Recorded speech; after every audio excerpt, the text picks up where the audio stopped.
mind that he has to have his own kingdom. And that kingdom, let's just call it Babylon for sake of argument, Babylon will be cast into darkness.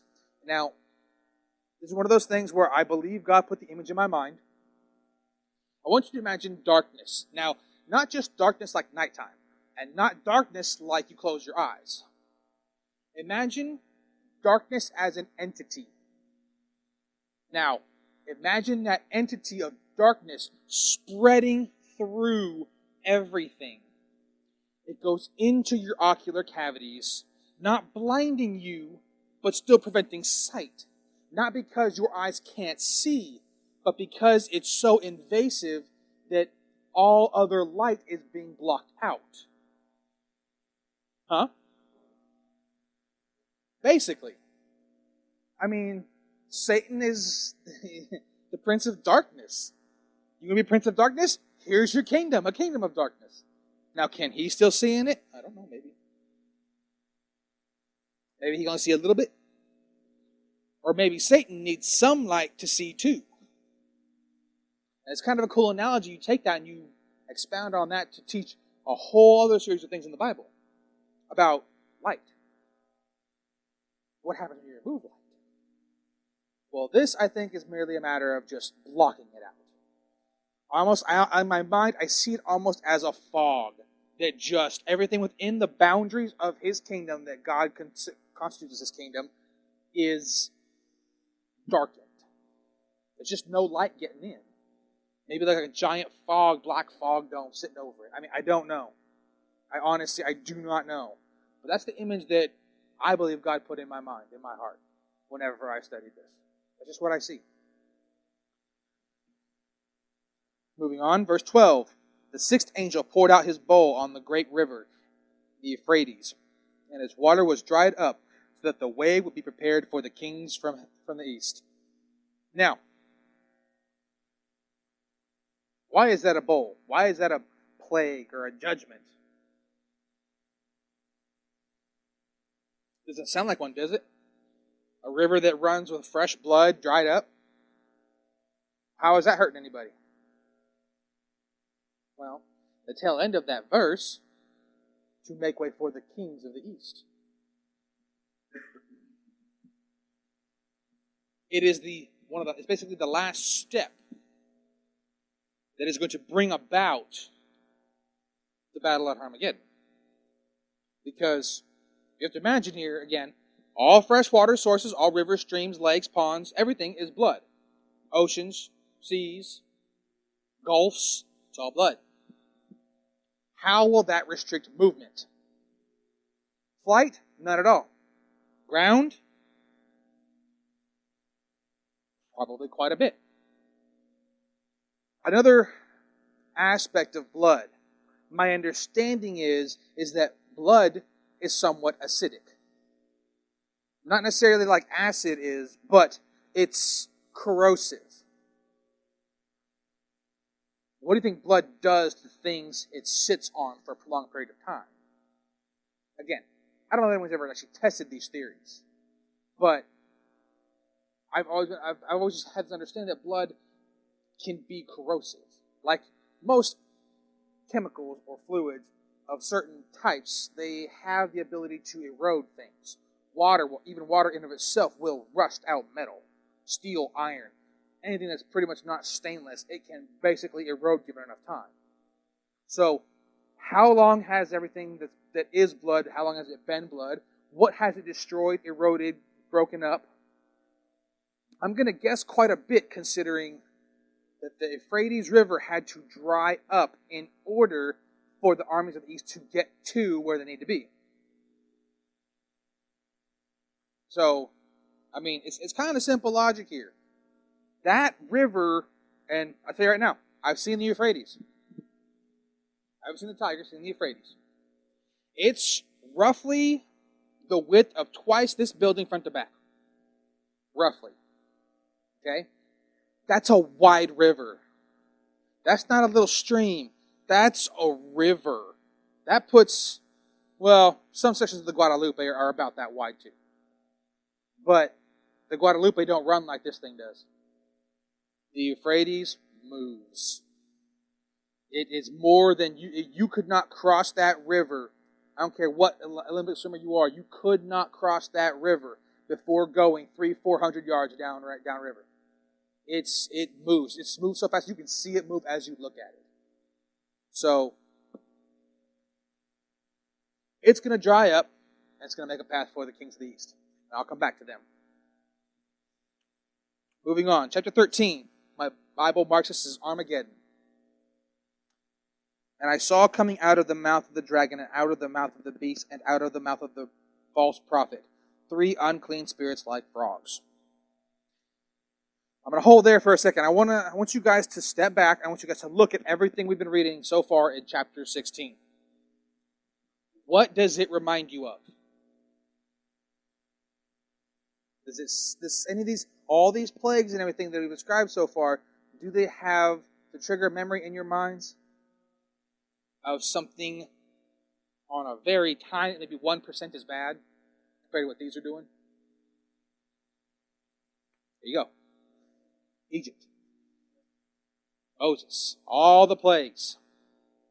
Okay? Bodies of water into blood. Now there's no locusts here. We've already had locusts, you know. Now as you look at it, almost the whole of Revelation has been Egypt on a worldwide global scale. And God had it at 1% for Egypt because Egypt was tiny compared to the whole world. And now God's brought it up to 100% because, well, the world's a lot bigger place. And now we're introduced frogs. Frogs have 2 meanings. One, I believe, to draw a parallel for everybody to see back in their minds, look, I've tried this before. And what was the purpose of it? What was the purpose of all those plagues that God brought on Egypt?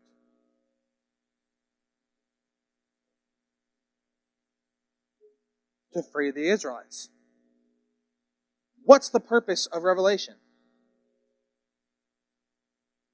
To free the Israelites. Why the Israelites? Well, we are in the age of the Gentile. We know that. This is not news to us. This is about us. Why? Because God said, God will turn a blind eye to Israel until the full number of Gentiles has come in. Now we're back to Israel again. It's not about the Gentiles anymore. Gentiles are still going to be saved. But we're not the focus anymore. It's not a matter of, God can multitask. If you guys don't know this, He can. He can sit here. He can orchestrate his battle plans, play chess at the same time, flip hamburgers. I mean, he don't miss a beat. He can multitask. I think it's omniscient. He cheats. It's not fair.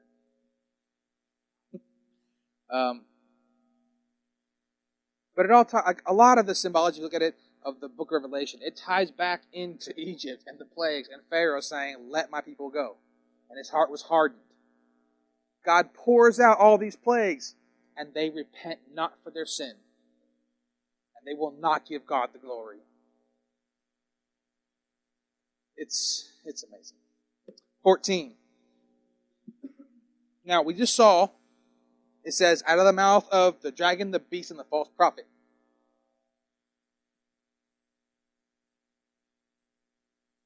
Does that mean all 3 are standing here simultaneously doing this? No. Where does the false prophet get his power? The beast. Where does the beast get his power? Satan. Actually, Satan's inside the beast. But the 3 are, it's pretty much, it goes back to that, it's that Trinity. The Father, Son, Holy Ghost. Satan, Antichrist, false prophet. 666 because it's not good to be 777. So, and they basically produce 3 unclean spirits that look like frogs. Are they frogs? No. Unclean spirits like frogs. Like as unto. Not 3 unclean frogs. That like word is so key there. These are not frogs. For they are spirits of demons, performing signs which go out to the kings of the whole world to gather them together for the war of the great day of God, the Almighty. So, it says here, perform signs.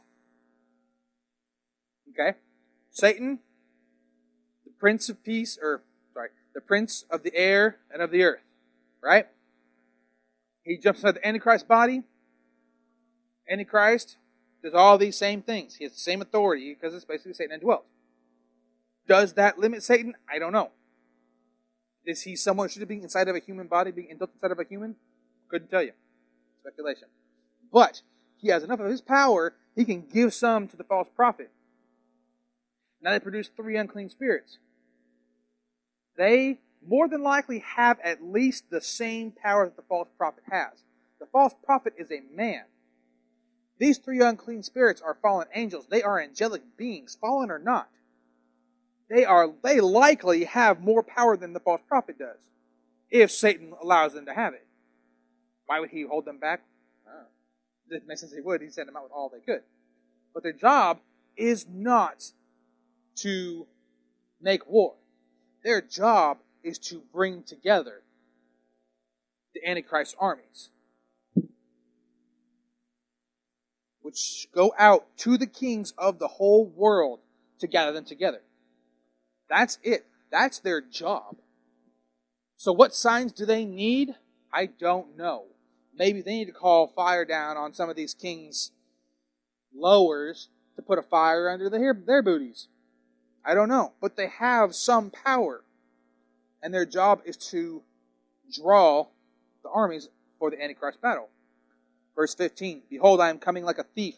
Blessed is the one who stays awake and keeps his clothes, so that he will not walk about naked, and men will not see his shame. Verse 16, And they gathered them together to the place which in the Hebrew is called Har Magedon. Alright, before I start this next little section, what's out of place here? Does something seem a little weird to you guys about what I just read? Behold, I'm coming like the thief. You heard that before somewhere? Blessed is the one who stays awake and keeps his clothes on. Otherwise, be ready. So we've heard that before. That's not the Antichrist or anything. That's God. Now, why do you suppose? Think about it.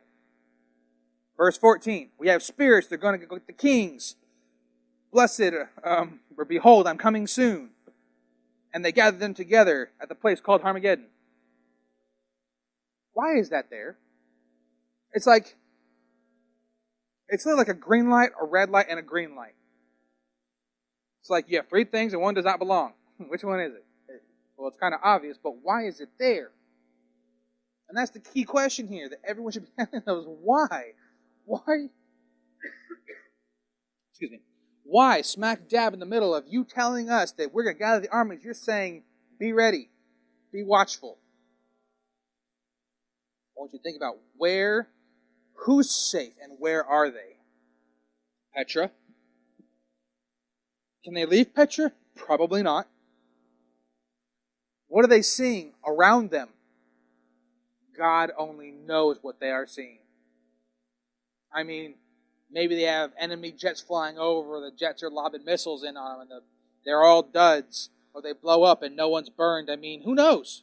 There's no way to know what exactly those people are going to be experiencing. But isn't it awesome how in the middle of all these, during these bowl judgments, when the Antichrist has sent out 3 demons to collect his armies together, in the middle of it, God's still saying, I have not forgotten you. I'm coming, and I'm coming quickly. Be ready. For if you are ready, how can the thief come against the man when the man is at home and is ready and waiting? A thief must come when they're not looking. 7th bowl of wrath, verse 17. I'll go back to 16. I'll probably hit this on a little bit tonight. It calls it here Har Magedon. Okay? Does anybody in here know where that comes from? It does. Megiddo.